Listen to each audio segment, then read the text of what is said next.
Buenos días, un gran abrazo a la distancia. Encantado de escucharlo, a la orden. Gracias por la gentileza. Alexis Moncayo, quien le habla, Fabricio Vela, les saludamos desde Quito. Doctor, hagamos una valoración integral de lo que ha pasado en el continente en las últimas 2 semanas.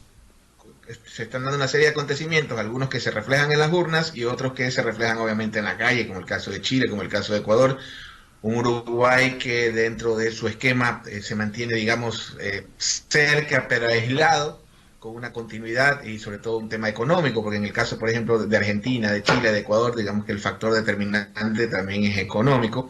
Y de alguna forma esto ha hecho que los gobiernos, en este caso concretamente de Ecuador y de Argentina, de ámbito neoliberal, o por lo menos con prácticas de ese tipo, ante la situación totalmente, digamos, desgastada, un Moreno con 10% de popularidad, un Macri que no cumplió las expectativas, hace obviamente que esto tenga una serie de reacciones que, como le dije, en Argentina se reflejan en las urnas y en otros países se reflejan en la calle. ¿Cuál es el porcentaje de aceptación que tiene el presidente Moreno? Ahí como que se cortó un poquito, doctor. Claro, bueno, la verdad, yo no soy encuestador, pero tengo algunos estudios que me llegan. A veces se me hace difícil un poco manifestar ese tipo de cifras, pero al menos podría decirle que eh, se podría decir que el presidente Moreno compite en popularidad con Maduro. Me encantaría que no compita en materia de derechos humanos en todo caso, pero la popularidad del presidente es bastante baja, al menos el último estudio que vi que reflejaba Guayaquil y Quito no sobrepasaba el 10%.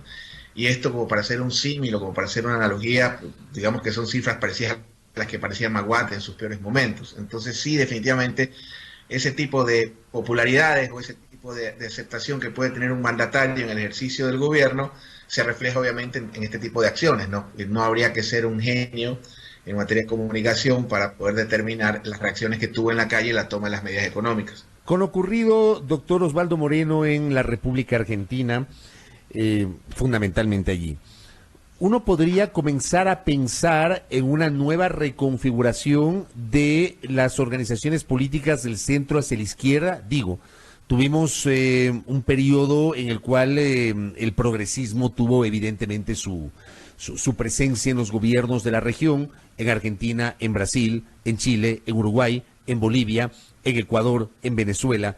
Tuvimos este periodo, digamos, de mucha presencia del progresismo, hoy marcado en cambio por la presencia en varios de estos países de lo que se denomina la derecha ideológica. Pero, por ejemplo, el resultado de Argentina podría ser sintomático, podría entenderse como una reconfiguración de los sectores del centro hacia la izquierda, no solamente en Argentina, sino en el resto del continente, o separamos el caso de Argentina y lo ubicamos exclusivamente en su propia realidad. ¿Cómo le ve usted? A ver, lo que pasa es que hubo una serie de lecturas que desde mi punto de vista fueron un poco limitadas. Es decir, si bien es cierto, porque aquí sí funciona, digamos, el tema regional de alguna manera. Si bien es cierto, el triunfo de Bolsonaro fue de alguna forma una reivindicación un poco para la derecha, o por lo menos una esperanza de generar un liderazgo regional que no lo tienen, o por lo menos no lo tenían, porque en el caso de Uribe fue bastante atípico, ¿no? Es bastante distinto. Hay que tomar en cuenta que el verdadero parámetro, pensaría yo, o cuál fue el punto de inflexión en el cual, bueno, había un síntoma en el cual usted podía decir se avecina otra vez la izquierda, fue el triunfo de López Obrador. Hay que tomar en cuenta que de cada 10 latinoamericanos, 5 son mexicanos. Entonces, el triunfo de López Obrador, de alguna forma, creo que fue el punto de inflexión o fue el síntoma más fuerte de lo que podría avecinar o lo que podría suceder. Ahora, aterrizándolo a nuestros países, hay que tomar en cuenta también el tema de la Argentina. En Argentina no necesariamente es como, bueno, hablemos un poco del Ecuador, que de repente aparece un outsider y se desconfigura todo y hay que refundir la patria cada 10 años haciendo una nueva constituyente y el libreto que ya nos conocemos. En Argentina, mal o bien, el PJ ha mantenido, es el Partido Justicialista, el peronismo, una institucionalidad. Y el mérito para el retorno al poder, me parece que fue de la señora Kirchner, el momento de poder, fíjense, gente como Massa, ¿no? Massa fue el candidato que quedó en tercer puesto en la República Argentina en la elección pasada, y en gran parte fue, digamos que cómplice del triunfo de Macri. Entonces, una de las acciones que se tomaron en la Argentina fue la unificación del PJ, que era un hecho que no se veía probablemente desde la crisis del 2000, ¿no? Porque finalmente Kirchner agarró un muerto. Nadie quería ser candidato del PJ ni presidente en el año 2000 en Argentina. Un poco de historia. Entonces, en ese sentido, lo que pasa en la Argentina es la unificación del PJ, el haber podido cohesionar a los gobernadores, que era muy difícil en la Argentina. Y segundo, una lectura que tampoco no se la hace creo muy claramente en nuestro país, es el rol de la señora Fernández de Kirchner. Hay que tomar en cuenta que el rol del vicepresidente es totalmente distinta a la imagen que nosotros o lo que nos imaginamos de un vicepresidente.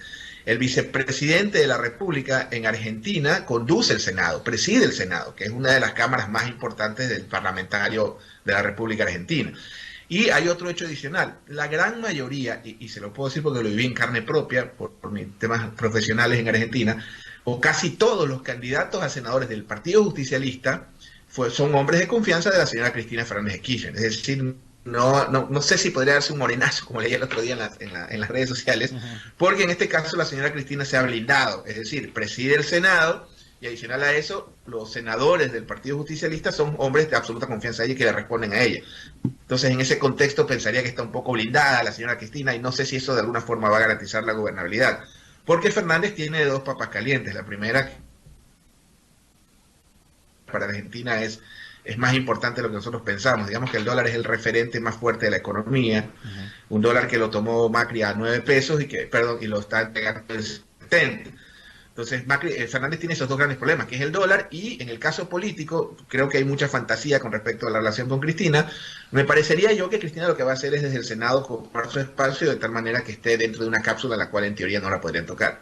Y que por las reacciones que hemos visto de Alberto Fernández acercándose primero a Andrés Manuel López Obrador con unas respuestas muy diplomáticas a Bolsonaro, por ejemplo, que se negó a felicitarlo, a saludar su triunfo, creo que va dando también muestras de que el hombre quiere seguir por la línea del progresismo, ¿no? Con Andrés Manuel López Obrador nuevamente habló de los bloques de izquierda, se viene refiriendo a la reconstitución de UNASUR y cosas por el estilo, así que ese cuento del morenazo creo que se va a quedar solo en las aspiraciones de unos pocos acá, ¿no?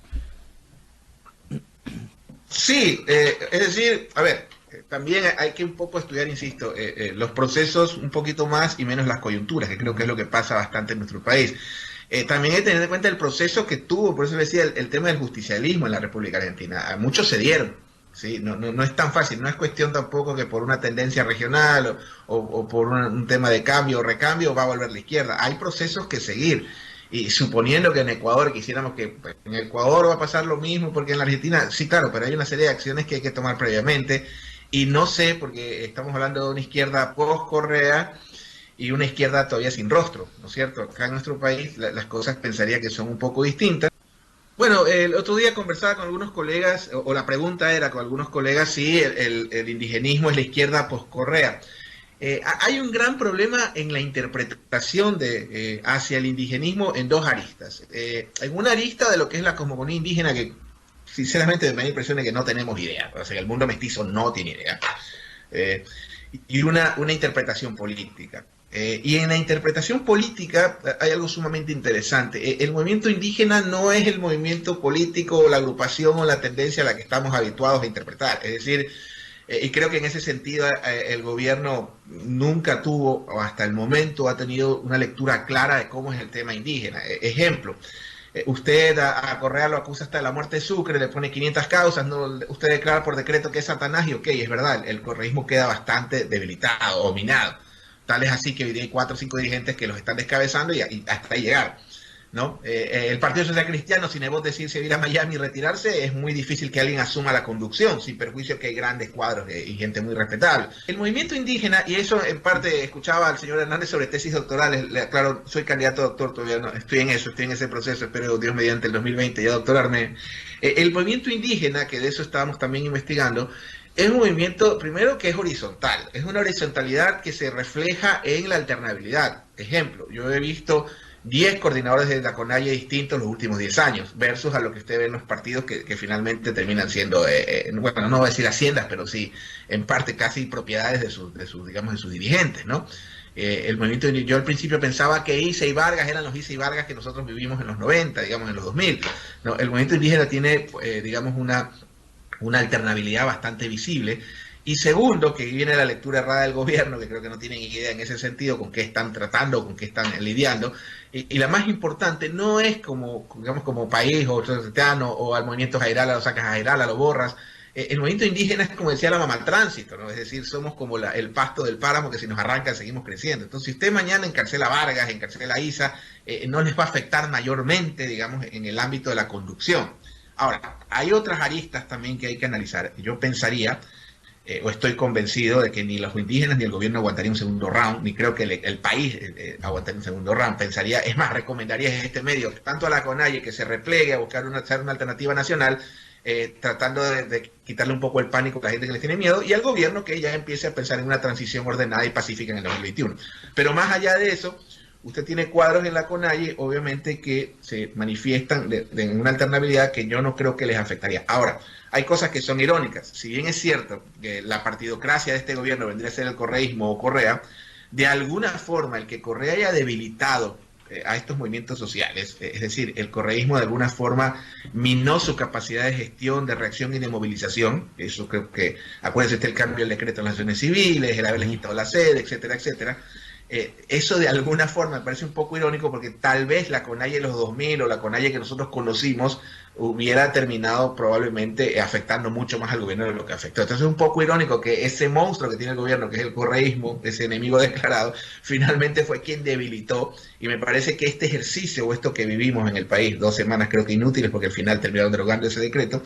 Las medidas de shock no funcionan aquí, no funcionan en Francia, no funcionan en Colombia, en Argentina, en ningún lugar del planeta. De alguna forma creo que ese ejercicio de la CONAIE un poco como que la volvió a sacar a la escena, y obviamente dependerá de ellos presentarse como una alternativa nacional. Doctor Moreno, para cerrar, ¿qué pasa con la derecha? Yo el fin de semana estuve en Guayaquil y conversando con alguna gente. Me decían, a ver, la derecha es Nebot, a Lasso casi que no lo cuentan, y dicen, en la derecha no hay otras alternativas, tanto así que lo están resucitando Alberto Dajic. ¿Es adecuada esa lectura? ¿Cómo le ve usted? A ver, yo trato siempre, creo que lo serio, lo formal, yo no soy encuestador, así por ende, y tampoco me presto para adivinar. Claro. Creo que lo formal, lo profesional es plantear escenarios. Yo veo 4 escenarios posibles en el Ecuador, si me permite. El primero, no los voy a poner en orden, el primero y el segundo los veo con igual posibilidad. Yo no descartaría un escenario izquierda versus derecha, es decir, un candidato que hoy, al menos hoy, a esta hora, este día martes, post feriado, que creo que Nebot sin duda es la opción o la carta más fuerte de la derecha, pero es una carta, digamos que en una posición donde después de la crisis que vivimos hace poco, en el octubre negro, o como usted quiera llamarlo, es una carta que terminó, es una lectura absolutamente índole personal, terminó consolidándose como lo que es un liderazgo regional. Me parece que durante la huelga o durante la crisis lo que hizo finalmente fue demostrando: aquí mando yo, no Cintia, aquí soy yo, sigo siendo yo el dueño de la provincia o de la ciudad. Y ese es el gran problema, Nebo, tener que proyectarse nacionalmente, un tema que lo abortó desde el 96 y siempre se dedicó a la ciudad, y creo que lo hizo bien. Pero al ser esa carta fuerte, el gran problema es que es una carta fuerte en soledad, es decir, claro, si tú analizas cuál es la carta más fuerte de la derecha, sí, es Nebot, pero es un Nebot en un escenario contra nada. Es decir, sí, la izquierda, el correísmo, pero sin nombre y apellido. Y eso es muy peligroso cuando compites contra lo que no conoces. Entonces yo vislumbro un primer escenario donde podría ser una derecha agrupada en Nebot, que es lo mejor que tiene, versus una izquierda sin rostro. Y un segundo escenario que no descartaría, y sería bastante gracioso a futuro, donde usted vea correísmo versus indigenismo. Y sería divertido ver a muchos anticorreístas haciendo campaña con el correísmo, porque mal o bien el correísmo es un socialismo dentro de las guerras del occidente, digamos, ¿no? El indigenismo no está en eso, por lo menos todavía trato de leer a Mariátegui y a Vasconcelos, y no me queda claro, sin prejuicio, que a mí me parece bastante interesante el proceso, ¿no? Porque podríamos hacer símil con Bolivia. Y ahí viene un tercer y un cuarto escenario. No sé si en el tercer escenario este triunvirato, prensa, banca y gobierno, finalmente terminó generando un mecanismo para borrar a la izquierda, pero no creo que eso sea muy remoto. Y un cuarto escenario donde si fallece Nebot, se retiran todos los candidatos, tal vez Lasso podría tener una opción, ¿no? Eso digamos que es lo que yo veo con una izquierda, una derecha sin duda con Nebot a la cabeza. Tremendo el triunvirato. ¿Eh? Doctor, gracias. Ojalá que en algún momento que venga a Quito lo podamos recibir acá en la cabina para ampliar algunos conceptos sobre la situación política y estos análisis tan interesantes. Gracias, Osvaldo Moreno, muy amable. Muy gentil, doctor. Siempre a la orden, un gusto atenderlos y encantado. Vengan a Guayaquil también, que aquí los recibo con un abrazo.